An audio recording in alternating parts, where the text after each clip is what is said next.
Hey, black women. I just wanted to say, right?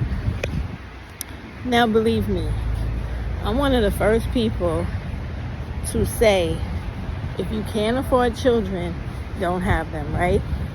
And especially don't have them with no bum black male who can't afford anything but pay the light bill, right? Don't do that. But in all seriousness, right? A content creator that I have a lot of respect for, she said something today about Maisie. I don't know if y'all know who she is, but she is a very accomplished black woman that has 8 children, right? And she lives in California now, but she started out in Maryland. Her and all of her sisters are highly educated black women with PhDs, okay? And these are the type of black women that black women used to be like within the so-called black elite time, and when black women stressed education and they did not slip into the mindset of people that act and look like people like Sexy Red and all the rest of these women out here that shake their butts and expose their body parts for money and being famous, so they think. Anyway, Maisie, her name is Alana, right? She worked very hard throughout her life to educate herself, have the children that she had, right? Because there's another thing people got to remember when they're talking about black women. And it's not always about religion. It's raining out here, so that's why I'm acting like this. But it's not always about religion, because I'm one of these women too. Like, I don't abort children. If I have a child or I get pregnant, I'm having that child. And that's the reason why I have a lot of children.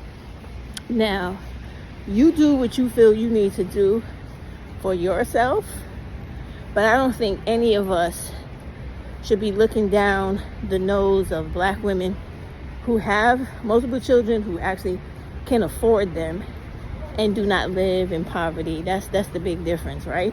Because it's a difference when you got like 8 kids like she does and you can't feed them, you can't clothe them, you can't send them to extra activities after school, things like that. You can't pay for tutors when you need them. You can't do anything. This woman, even though she has a husband, even before him and when she had him and they went through their little period where they was about to get divorced, she still held her kids down by herself, the way black women do. And she's the type of mom where, you know how the rest of us, even me, sent my kids away to college. Mine went to a private Catholic university called Barry University, but I still use tuition and FAFSA, the financial aid. I use that. But with Alana, with her 8 kids and all, if y'all follow her page and everything, you'll see that she has saved throughout the lifetime of those children, each and every one of them, their own 529 college savings accounts, where she has enough money in all those kids' savings accounts to send them to school for 4 to 8 years to complete whatever level degree they want. In one of the videos, her oldest daughter, what's her name? Amaya, she was explaining this to her daughter, because her daughter never lived an impoverished life like many other black children, because she has the super mom that she does have. And believe me, y'all, when I say super mom, I give kudos to Alana, because Alana got 8 kids. That lady works. Every day she gets up bright and early, combs every one of those children's hair, washes them up, does the old style But I saw her pull out the Vaseline and put that on her kids. I was like, oh my God, is she related to me? Because my grandmother used to do that to us. But anyway, she does all of that and then some, right? So when one of my favorite content creators was kind of like coming at her, I'm like, I mean, I understand you have a right to your own stance in life, and you want to send a message that particularly hits poor black women who can't afford their children, who struggle when they have too many kids. I understand that, and I'm right with you. I'm with you. But we also have a whole population of black women out here that could literally have 20 kids and afford them. So if they choose to do that, I think we need to mind our business. And especially when they do a good job like Alana does. And when I tell you a good job, this woman, I don't know the other fathers because I'm not in her business like that, but her current husband is a Korean man, right? I happen to know a lot about Korean people because I have a Korean sister-in-law and I have a nephew that is half black and half Korean. So anyway, that husband she has, they teach the Korean culture to the children. Alana teaches African American culture to her children. And that right there, the statement I made, goes to accentuate the fact that this lady is a hell of a mother. And I'm gonna tell you why. She did better than me with children that are black and mixed. She did better than me, right? She did better than my own daughter, who has Turkish and black children, and I had black and Indian children, right? So listen, this is the thing. That lady sits there, makes those children well-rounded in life, in their thought processing, she makes them secure in their identity in this world.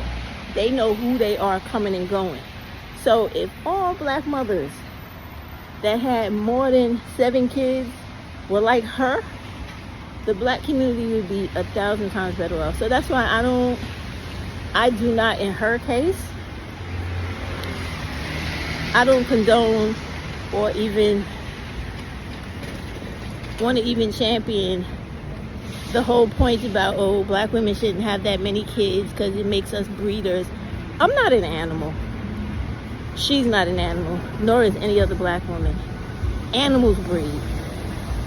Women reproduce children, okay?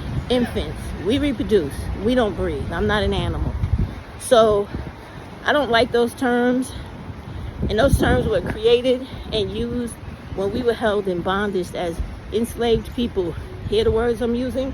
Not slaves, because none of us were slaves. We were enslaved people, treated horribly, inhumanely by savage, inhuman people. So I don't use those terms, okay? So listen, when it doesn't apply, it doesn't apply. If it does apply to poverty and the mindset of poverty, that is acceptable for you to tell that woman, sis, or my love, beloved, you can't handle the kids you got. Please stop having them until you get in a position to do better, or don't do it at all, because you're hurting them and yourself. But with a woman like Alana, the whole reason why she did that whole clip, the short that she did in reference to people making fun of the amount of pregnancies she had, was why she did that skit. Because as a black woman, we don't need anybody else's permission to live our lives the way we want to. So it is kind of ridiculous for people to always be coming at us worrying about what we do personally with our bodies. Hello. I happen to think that I know my favorite lady was, hi, how are you? I know my favorite lady wasn't really coming at her that way. Hi, Lois. I know she wasn't coming at her that way. It was just the fact that that's her stance, right? I understand it and I respect it. But I just feel right now in this video that I'm making to appeal to you that it doesn't always apply to every black woman. It really doesn't. because it didn't apply to me either. And I'm not one of those women that we try to prevent in our communities, because I already told y'all I have 7 kids. Does that make me a fucked up piece of shit woman too? It doesn't, because I'm a very good mother and a very good grandmother. And the thing is, when I had my children, they weren't living in poverty. Despite whatever happened to us, I always found a way to hold us down. And when I say find a way, doesn't mean that I was scratching for money or clawing at opportunities. No. When I had to leave my house because my husband wanted to be a dick and cause problems with the divorce, I gave this shit up. We sold it. Now I have money from the sale of a home, right? Or the sale of a house. I bought an apartment. Okay? That's where me and my children lived. In addition to that, they had nannies. They had domestic, what did they used to call them back then? Domestic help. So I went to an agency. It used to be called Gloria's Domestic Agency in New York City.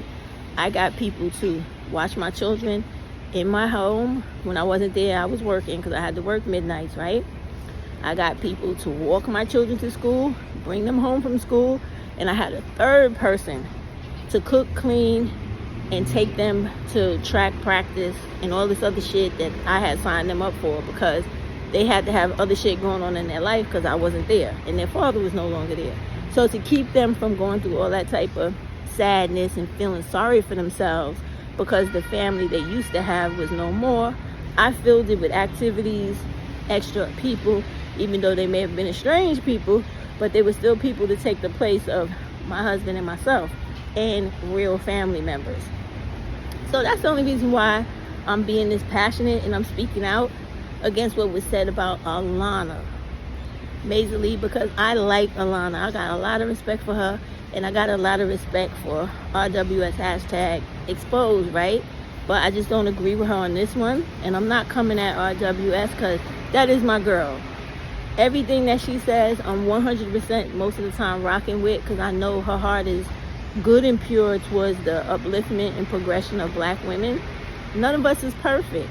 So sometimes we're going to say shit that really might not be where it should be for other people, but it is for us. So she feels like that, and she got 100% right to be. She could even not even like my girl Alana and still say, I don't give a fuck what you say, Steph. She's still fucked up in my opinion. And guess what? I will accept that, because I understand that she has a right to feel that way and a right to promote her opinion the same way I got a right to promote mine. But I just felt like I had to say something to stand up for Alana and myself, because I got 7 kids too, y'all. And I guess I would be whatever y'all call black women with a whole bunch of kids. But we good people too. We really are. And we don't deserve to be insulted just because we decided to have more than 3 children, you know? And I mean that only in the sense of I'm not living in poverty. I don't live in the projects, never have, never will. I have a bank account that is sufficiently padded, right? And I have a whole bunch of resources, stuff that I didn't even give myself, stuff that I was born into as a result of my grandfather having insurances and my father having enough wherewithal to create dowries for all of his children. So I was kind of a lucky black woman outside of some of the others and outside of them being born rich. So I don't think that we need to be, made to feel like we ain't shit too just because we got kids, because I really don't think no black women ain't shit. I just think a lot of us may be misdirected. We need direction, assistance, navigation when we fucking up and having kids in poverty. And that's all I gotta say about that. I still love both my women. Good night, y'all.